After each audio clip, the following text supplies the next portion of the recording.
celui qui fait des miracles. Hallelujah.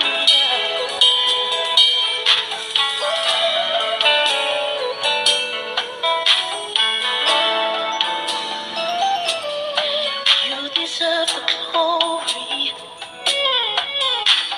and honor. I'll lift my hands and worship. Lord, I bless your holy name. You deserve the glory, oh, the honor. I'll lift my hands and worship. Lord, I bless your holy name. For you are great. You do miracles so great. There is no one else like you. There is no one else like you. For you are great. You do miracles so great. There is no one, no one, no one, no one. There is no one else like you. Oh, hallelujah.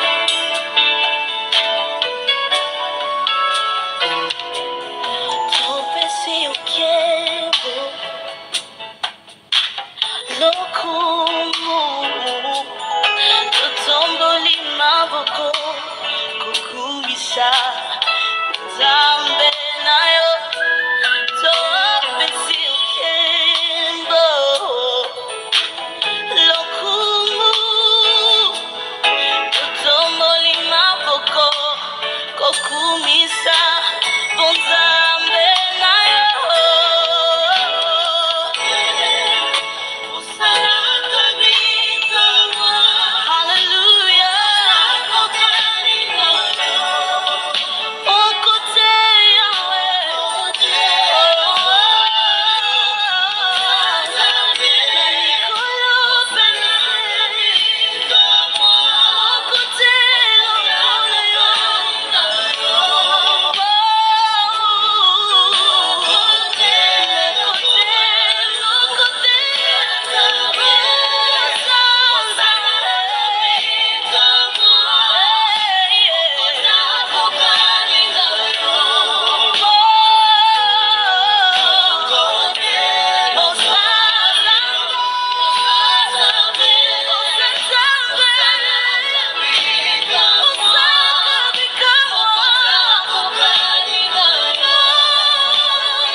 Bien-aimé, shalom, shalom, shalom, ton frère de l'os, toujours très heureux, toujours très ravi et sincère devant l'Éternel pour te dire merci, t'encourager, te motiver pour notre culte du matin.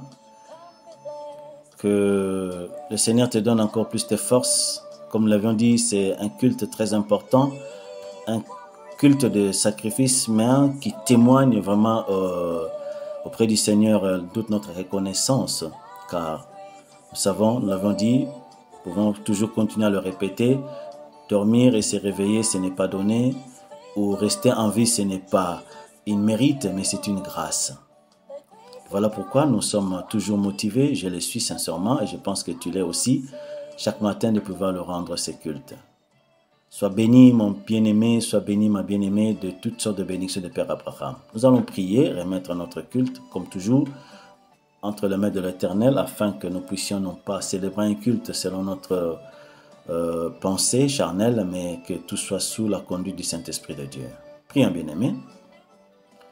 Adonai notre Dieu, le roi vainqueur, le Seigneur de gloire, toi, celui qui est assis à la droite du Père, nous venons te dire merci et te rendre culte, te confier, Père éternel, ce temps pour que ce temps soit uniquement que pour toi, une action de grâce pour tous tes bienfaits. Nous sommes sincèrement reconnaissants. C'est toi qui sondes nos cœurs, tu le vois et tu le connais. Voici combien nous sommes sincères car tu le vois. Nous le témoignons parce que la Bible dit l'Esprit du Seigneur témoigne en moi que je suis enfant de Dieu. Voilà pourquoi, Père, nous témoignons aussi notre reconnaissance par ces cultes. Laisse que le Saint-Esprit nous vienne en aide afin que ce culte soit agréable du début jusqu'à la fin et ta joie fasse notre force et aussi notre bénédiction. En ton nom, Seigneur Jésus, nous avons ainsi prié. Alléluia.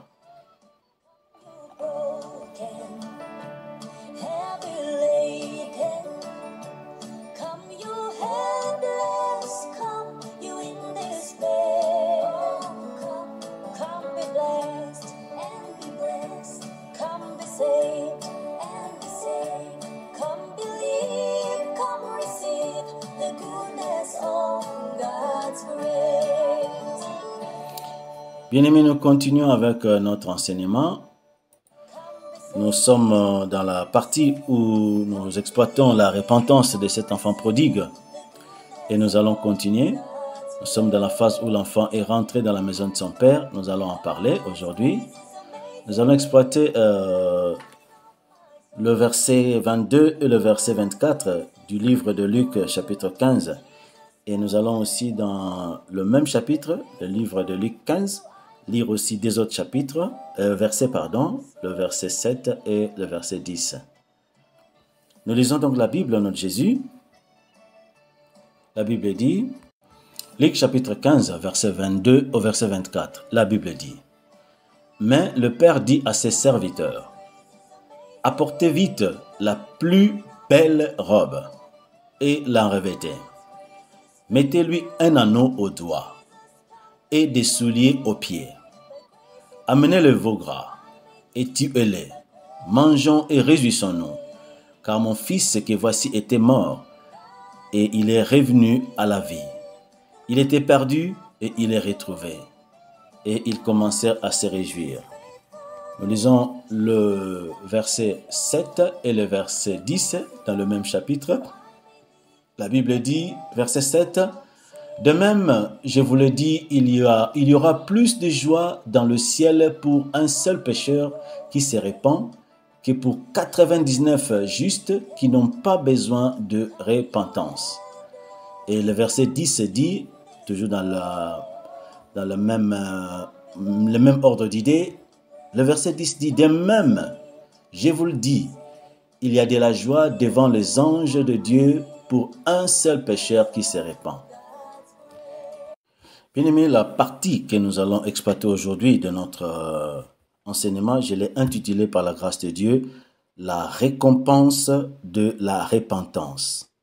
La récompense qu'on reçoit quand on se répand. La récompense de la repentance. Nous allons diviser cette récompense en deux parties. La première partie, c'est la récompense physique ou matérielle ou humaine que le Fils a reçu, le Fils prodigue, et que toi et moi, nous pouvons aussi bénéficier.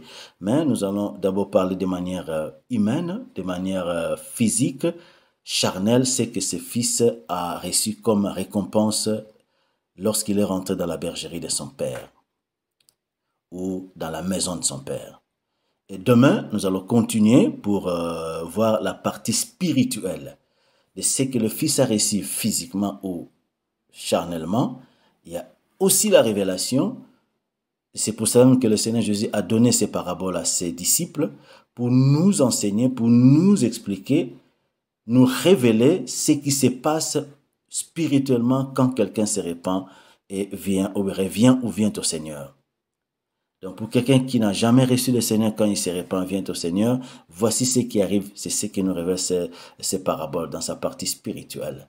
Et pour quelqu'un aussi qui était dans le Seigneur, qui avait juste perdu le chemin, mais qui rentre dans la droite voie et dans le droit chemin, qui continue son pèlerinage de nouveau avec le Seigneur Jésus-Christ, voici alors la récompense, ce qui arrive spirituellement parlant pour quelqu'un qui se répand et qui vient ou qui revient au Seigneur. Donc il y a deux parties, comme je l'ai dit, la partie de la récompense matérielle, physique ou humaine, et la partie de la récompense spirituelle. Comme à cause du temps, nous ne pouvons pas tout exploiter aujourd'hui. Nous allons commencer par la première partie et demain, nous allons continuer avec la seconde. La première partie, c'est cette partie de la récompense charnelle ou humaine, physique.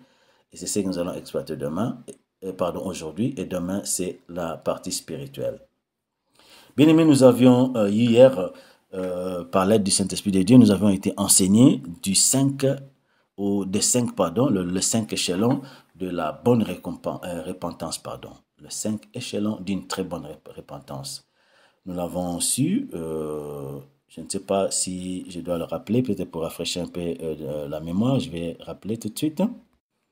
Le premier échelon ou la première étape d'une très bonne récompense, nous l'avions dit, c'était d'abord la prise de conscience, rentrer en soi-même, rentrer en soi pour prendre conscience de son péché et de son mal ou de sa situation.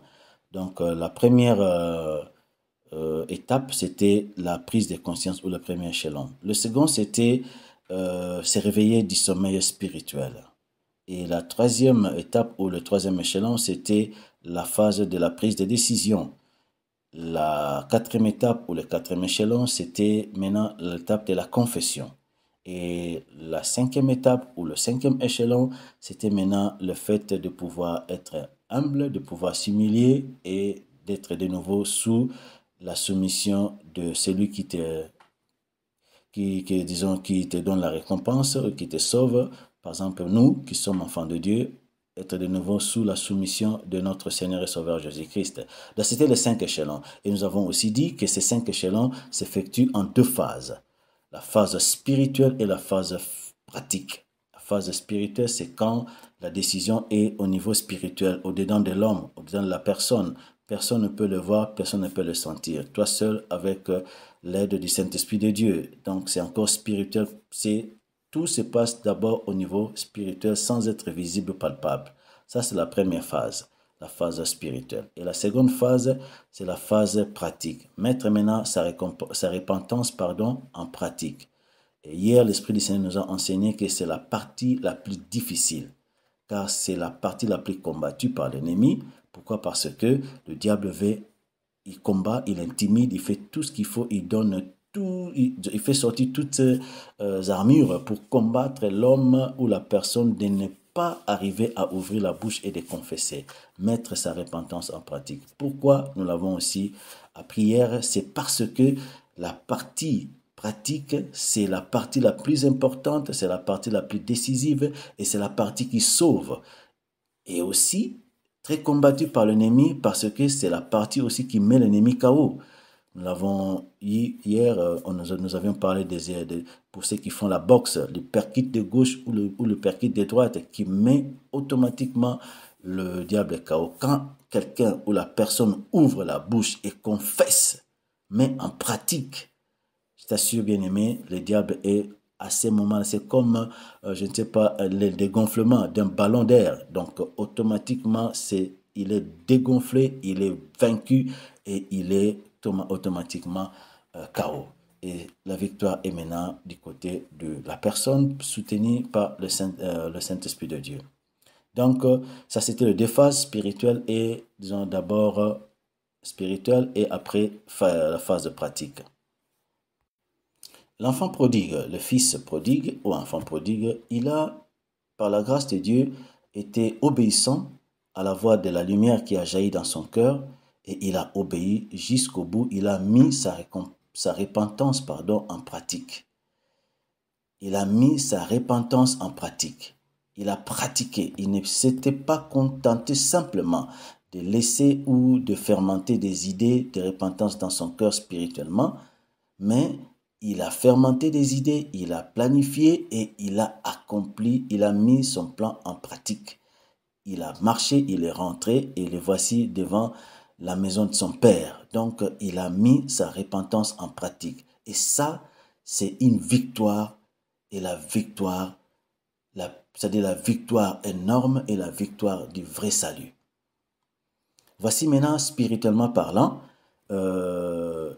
l'Éternel notre Dieu, par sa sainteté et son honnêteté. Donc, quand quelqu'un fait quelque chose de pareil, cette personne a droit à ce que l'Éternel a promis, une récompense. De même, quand le fils est rentré à la maison de son père, il ne s'attendait plus, il avait son plan, il a dit non, je rentre, mais pas avec l'idée de rentrer en tant que fils. Nous le savons, il a dit je vais rentrer, je vais demander à mon père pardon, lui dire que j'ai péché. contre le ciel et aussi contre lui, et lui demander, le supplier de pouvoir ne fût-ce qu'être accepté comme un travailleur, comme on dit les mercenaires. La Bible parle, les gens appellent ces gens c'est le nom qu'on appelait à l'époque les gens qui travaillent dans des endroits pareils, donc dans chantier ou des trucs comme ça, donc la bergerie, tout ça. Donc, c'était des mercenaires. Donc, il est rentré avec l'idée de ne plus rentrer comme fils, mais de rentrer ne fils que comme mercenaire ou travailleur dans la maison de son père. Pourquoi? Parce que là où il était, il pillait les cochons, il pillait la suire, le péché, il vautrait la bédie dans la débauche, il pillait, il avait faim, il était complètement dépourvu de tout. Alors il s'est rendu compte, mais non, dans la maison de mon père, nous avons aussi des travailleurs, mais ils mangent quand même à gogo. Ils mangent à leur faim. Donc je rentre, mais il faut aller travailler dans la maison de mon père, parce que là, au moins, j'aurai mon pain et je ne pillerai pas des cochons comme je pille ici. Je ne serai pas dans cette situation d'humiliation totale et dépourvu de tout. Donc il est rentré, la Bible le dit, non pas avec l'idée ferme de rentrer en tant que fils. Papa, me voici, je suis ton fils, je suis rentré. Non, il est rentré en tant que, disons, avec son plan, dans sa tête, dans son cœur, résolu de rentrer, ne fût-ce que humblement, demander sincèrement pardon à son père pour ne être accepté non plus comme fils, mais comme étant travailleur dans la maison de son père. Ça, c'est très important, cette humiliation, et c'est ce qui lui a coûté la grâce d'être maintenant récompensé. Car bien aimé, on ne peut pas se repentir et garder son arrogance. Ça, je ne sais pas, ça n'existe nulle part. Donc quand tu te repens, tu es conscient ou consciente d'avoir commis du mal, fait du mal, mal marché, commis des péchés. Donc il faut être humble, s'humilier. Donc on ne peut jamais être humble. Pardon, on ne peut jamais être sincère dans sa repentance si on reste arrogant et orgueilleux, par exemple. Non, ça n'existe pas. Donc le fils a été humble et il est rentré dans la maison de son père pour implorer miséricorde, comme la Bible dit, non pas dans l'idée de maintenir son statut de fils, mais ne fils que comme travailleur. Alors qu'est-ce qui s'est passé?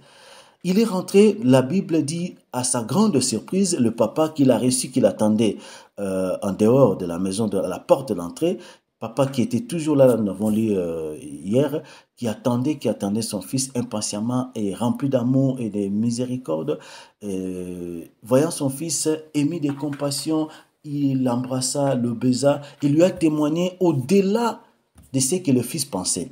Lui, il pensait que tu viens, ok, tu reviens, tu veux venir travailler, ok, prends les outils, va travailler. Donc, il était maintenant dans l'idée que non, je viens, je travaille comme étant, non plus comme un fils, mais maintenant je serai traité comme un travailleur. Mais néanmoins, j'aurai mon pain. Mais à sa grande surprise, c'est là où commence la récompense de la repentance. Il revient, il était surpris, il est reçu de manière, c'est-à-dire que très enthousiaste, inattendu, le père qui court vers lui, qui l'embrasse, qui le baisa.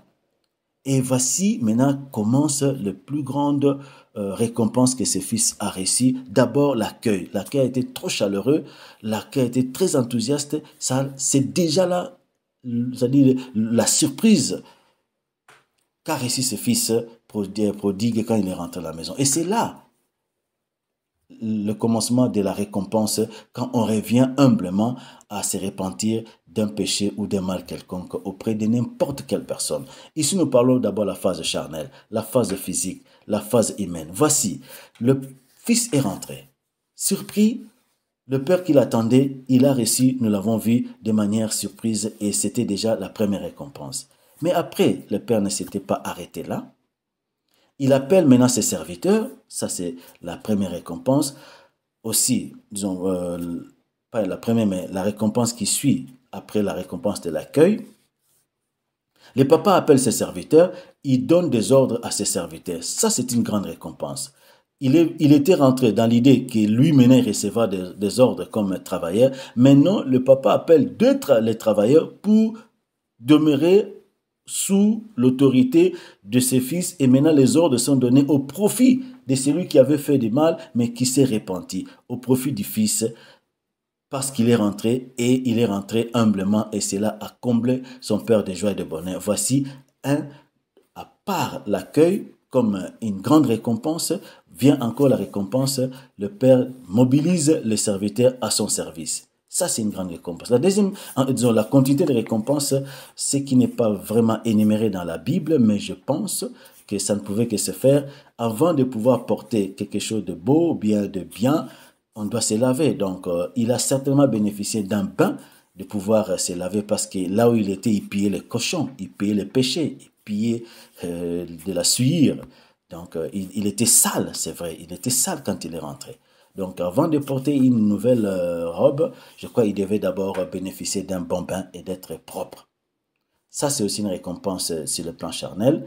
Et sur le plan humain, il a aussi bénéficié, la Bible dit, le papa dit au serviteur, apportez, je souligne ici, la plus belle robe. C'est très important. Pas n'importe quelle robe. Ses fils, quand il était dans la maison de son père, avant de partir, il portait des robes. Certainement des robes tout à fait normales. Mais maintenant qu'il est rentré, maintenant qu'il s'est repenti, retenez bien aimé, le papa lui donne pas n'importe quelle robe, la plus belle robe de toutes les robes de la maison. C'est très important de souligner ceci, car c'est une récompense uniquement qui vient après la récompense. Le papa dit, mettez-lui un anneau au doigt. C'est une très grande récompense, car l'anneau au doigt, l'anneau c'est L'anneau, nous le savons, pour ceux qui sont mariés ou bien ceux qui se marient, on porte des anneaux. Donc, l'anneau, c'est un symbole d'alliance, un symbole d'appartenance, un symbole d'autorité. Donc, le papa voulait signifier que non, nous allons sceller une nouvelle alliance et tu appartiens dans cette famille en tant que fils, tu n'es pas travailleur, tu as l'anneau de l'appartenance de ma famille, donc par l'anneau, c'est le symbole d'appartenance, et l'autorité, tu restes fils pour diriger ma maison et diriger tous ces travailleurs ici. Donc, il a reçu un anneau au doigt, symbole de l'alliance, symbole de l'appartenance et symbole de l'autorité. Ça, c'est une grande récompense quand on revient, on se répand d'un mal ou on revient dans la bonne voie. Le papa dit, mettez-lui de nouveaux souliers. Donc, il a porté de nouveaux souliers, nous savons. Donc, c'était quelque chose de très important, les souliers. Nous le verrons certainement demain pour voir la signification spirituelle des nouveaux souliers. Mais il a porté de nouveaux souliers. Ça, c'est aussi une récompense. Il a reçu des souliers. Nous ne savons pas, la Bible ne le dit pas, mais peut-être qu'il est rentré pieds nus parce qu'il n'avait plus rien. Alors, il avait bénéficié de nouveaux souliers. C'est très important comme récompense, ou bien de le souligner étant récompense quand il est rentré dans la bonne voie ou dans la bergerie de son père. Il y a aussi un veau gras, pas n'importe quel veau, mais un veau gras qui a été sacrifié à son honneur. C'est une très grande récompense. Donc on choisit un veau qui est gras parmi les veaux qu'il y avait dans la maison de son père. Donc c'est aussi une très grande récompense. À cause de lui qui avait péché, mais voici une grande fête a été célébrée avec le papa et le serviteur. Une très grande récompense, une très grande réjouissance. Lui qui venait avec vraiment, je ne sais pas, je me mets à sa place quand tu rentres, tu ne sais pas, est-ce que papa va m'accepter? Est-ce que papa va vraiment être humble? Je vais accepter. Il peut aussi me chasser, il a droit parce que j'ai failli, j'ai fait du mal à mon père. Mais voici, bien aimé, à sa grande surprise, nous l'avons énuméré, ce sont des récompenses charnelles, mais il était surpris, commençant par l'accueil et tout ce que nous avons énuméré ici, le travail qui sont mis à son service, le bain qu'il a reçu comme récompense, la plus belle robe qu'il a reçue comme récompense de sa repentance, l'anneau au doigt pour symboliser son appartenance à la famille, non pas en tant que travailleur, mais fils, et l'autorité qu'il garde encore en tant que fils, et aussi l'alliance nouvelle qui est dans le cœur avec son père. Il a bénéficié de nouveaux souliers encore comme récompense. Et un veau gras a été sacrifié à cause de lui, une grande fête dans la maison de son père. À cause de lui, le papa a fait la déclaration solennelle pour dire que voici mon fils qui était mort, il est revenu à la vie. voici mon fils qui était perdu, il a été retrouvé. Donc le papa a déclaré sa joie, une déclaration, une confession devant ses travailleurs. Ça, c'est très important. Tout ça, charnellement, physiquement, humainement pour aujourd'hui, retenez, cela sont des récompenses que moi, nous pouvons recevoir si nous faisons le pas de la repentance avec nos proches. Ça, c'est au niveau charnel. Et demain, comme nous l'avons dit, nous allons continuer pour voir la partie spirituelle, ce que le Seigneur Jésus a voulu révéler par ses paraboles. Voilà mon bien-aimé, voilà ma bien-aimée.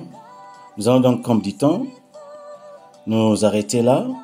Nous continuons demain. Nous avons vu la première partie, la récompense humaine, charnelle. Et demain, nous allons continuer avec la récompense spirituelle. Très très bonne journée à tout et chacun. Sois béni de toutes sortes de bénédictions de Père Abraham, toi ma soeur et toi mon frère, et nos familles aussi puissent être bénies. Nous allons nous retrouver demain matin, comme toujours, dans la joie et dans le bonheur pour célébrer le culte à celui, comme nous disons, qui le mérite, notre Seigneur, notre Sauveur. Très bonne journée à tous. Merci beaucoup et restez bénis. Bye bye.